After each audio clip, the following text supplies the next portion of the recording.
Our top story at this hour is, of course, a story that we've been following very closely, the NEET. Now, the Supreme Court has dismissed the plea to postpone NEET PG 2022 examination, which is scheduled to be held on the 21st of May. The plea was filed by a group of doctors who wanted the exams deferred by 8 weeks. The court said that NEET PG examination postponement shall create chaos and uncertainty and shall also impact patient care. It further also said that the postponement shall cause prejudice to over 2 lakh students who have prepared. The main reason behind asking for the NEET PG to be postponed was because of the delayed NEET counselling for last year's aspirants.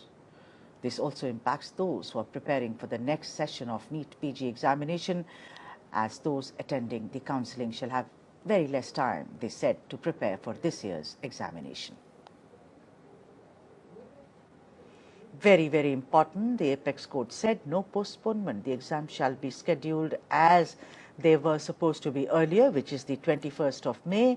The court said that postponement will result in chaos and uncertainty and shall also be very unfair to 2 lakh students who'd been preparing for the examination. The doctors had filed a plea and said that the examination should be postponed because of multiple reasons, and the main being the counselling, the mop-up at the state level and also at the All India quota level. That was the slugfest, but today the Apex Court has spoken and said no postponement of NEET PG examination to be held as scheduled on 21st of May.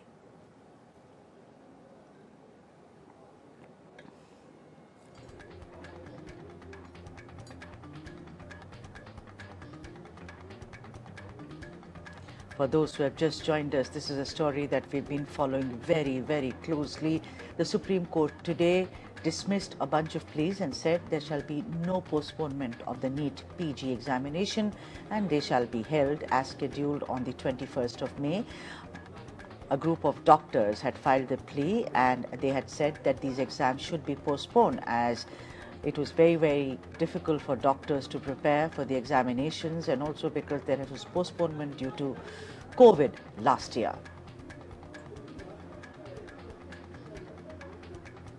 Dr. Rakesh Bagadi, who's the former president of FIMA, joins me, but on the phone line. Dr. Bagadi, your first response, of course, the Apex Court is the Apex Court. We need to respect what it observes, but your first observation as a doctor and as someone जिन्होंने इतनी जद्दोजहद की कि exam किसी न किसी तरह postpone हो जाए। जी मैम, काफी धक्का सा तो लगा है हमें, लेकिन एपेक्स कोर्ट है तो सम्माननीय है, तो रेस्पेक्ट तो करना पड़ेगा उनका डिसीजन। तो हमारी बस यही थोड़ा दिल में दुख यही रहा है कि हमने इतना जो त्याग समर्पण से पिछले 1.5-2 सालों में सर्विसेज की, कोविड के टाइम में जब देश को जरूरत थी तब हमने एक्स्ट्रा ड्यूटीज करके, एक्स्ट्रा वर्क करके, मिनिस्ट्री के कहने पे सब वो काम किया, लेकिन कहीं ना कहीं मिनिस्ट्री ने उसको जब हमें जरूरत पड़ी तो दरकिनार किया है, स्टूडेंट की मांग को अनसुना किया है। और ये कोर्ट तक जाने का भी मामला नहीं था, ये एक हेल्थ मिनिस्ट्री के लेवल पे ही हो सकता था। और 6 से 8 ऐसा, जैसा मैंने पिछले भी इंटरव्यू में कहा था, 6 से 8 वीक ऐसा किसी भी सर्विसेज पे, हेल्थ सर्विसेज पे कोई ज्यादा मेजर इफेक्ट नहीं होने वाला था, क्योंकि खुद हेल्थ मिनिस्ट्री ने अभी रिसेंटली ऑर्डर भी निकाला है कि 3rd ईयर की सर्विसेज को एक्सटेंड किया जा रहा है सारे सेंट्रल गवर्नमेंट हॉस्पिटल्स में। तो वो तो वैसे भी एक्सटेंड करके सर्विस ले ही रहे हैं आप, तो 6 से 8 वीक करने के बाद ऐसा कुछ मेजर इम्पैक्ट नहीं होने वाला था। हाँ, हालांकि जो बच्चे दिन रात लगे हुए थे उनको थोड़ा बेटर चांस मिल जाता, बेटर टाइम मिलता, तो कहीं ना कहीं वो बेटर अपना दे पाते और कहीं ना कहीं उनकी ड्रीम ब्रांच लेने में हेल्पफुल हो सकता था। कहीं जो इनएलिजिबल इंटर्न्स थे वो एलिजिबल हो जाते तो उनका भी भविष्य सुधर सकता था।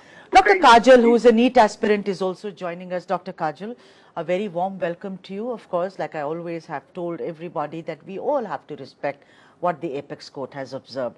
But your first reaction to what is the way forward now? Dr. Kajal?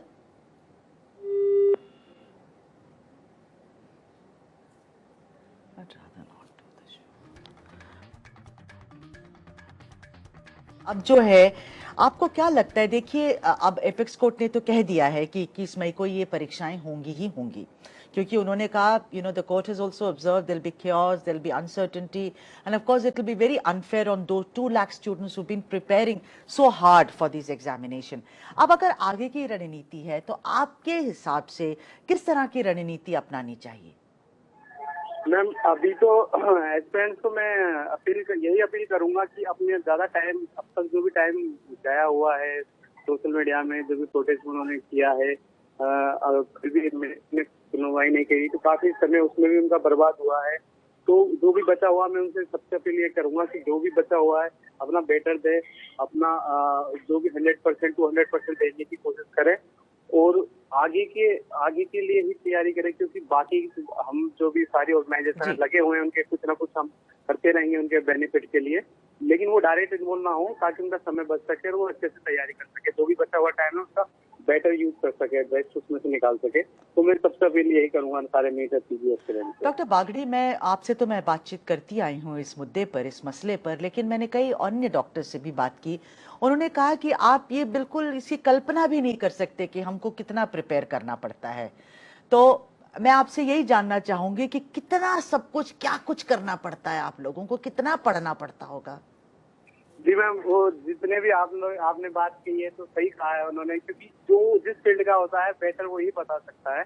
कोई दूसरे फील्ड वाले या जो नॉन मेडिकल, अगर आप मेडिकल की बात करें तो नॉन मेडिकल जो भी हमारे ऑफिशियल्स है या जो भी हमारे ऊपर बैठे मिनिस्टर है, वो उनको 1% इल्म नहीं होता है कि हम किस दौर से गुजरते हैं, किस मानसिक दौर से गुजरते हैं, किस फिजिकल उसमें एग्जॉस्ट होकर हम पढ़ाई करते हैं, दिन रात करते हैं एमबीबीएस से लेके पीजी तक।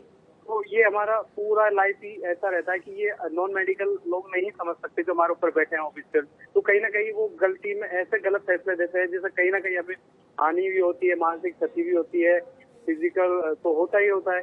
तो जो मेडिकल वाला है वो ही बता पाएगा कि मैं और जैसे कि इस परीक्षा की बात करूं मैं, इसमें हमें मेजर 90% पूरे एमबीबीएस में हमने पढ़ा होता 5 सालों का, उसका सारा इसमें कंक्लूजन आता है, सारे मेजर सब्जेक्ट 19 सब्जेक्ट आते हैं, वो आपको एट ए टाइम रिवीजन करना होता। तो उसके लिए अगर अच्छे से बैठ के भी तैयारी करे अगर कोई भी पर्सन, तो कम से कम 2 से 3 महीना लगे उसको, तो वो पॉसिबल नहीं है, जैसा कि सारे स्टूडेंट्स बोल रहे हैं। लेकिन मैं आपकी बात बिल्कुल, मैं आपकी बात से सहमत हूं, क्योंकि अब जो है सुप्रीम कोर्ट ने इसके बारे में जारी कर दिया है, जो उन्हें कहना है कि एग्जाम जो है, the exams will take place on the 21st of May. तो आपने बड़ी सही मुझे लगता है कि एडवाइस दे रहे हैं आप कि सब लोग जो है वो प्रिपेयर करना शुरू कर दें, और जहां पर चाह है वहां राह अपने आप निकलती है। डॉक्टर बागड़ी, बहुत बहुत शुक्रिया आपका हमारे साथ जुड़ने के लिए।